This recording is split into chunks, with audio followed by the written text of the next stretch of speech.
Are you feeling a little webinar weary lately, or maybe your own version of Zoom fatigue? It's a real thing, and it's happening in workplaces, aka living rooms, kitchens, dining rooms, all over the world. And the reason for this is it's harder for our brain to process nonverbal cues like body language and facial expressions, and it's also harder to even conceive of tone and pitch of people's voices. Combine that with the fact that we are often, for a certain period, on camera as well. And that's a little bit harder for us, for people who aren't used to it, because you kind of can't help but look at yourself. And that whole sort of notion of having to have a social performance as a part of a Zoom call can be a little taxing.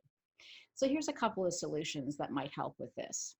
So just in the same way, when you would attend an in-person event and there's lots of activity and hubbub in the room, where people are excited to see each other, there's maybe a few little high fives going on.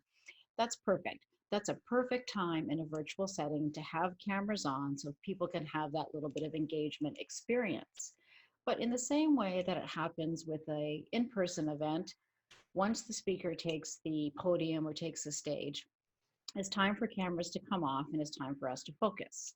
So think about that when you are designing your next, whether it's just a business meeting call or if you're putting together a virtual conference or session, even if it's a breakout session. Use cameras effectively but sparingly. And a second idea for you is to think about what other ways we can give ourselves and our minds a real break from the high level of digital consumption.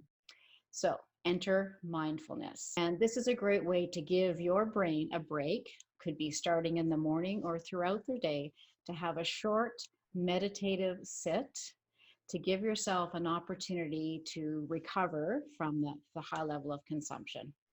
I'm Kim King with Limelight Group, and we've been chatting about virtually anything.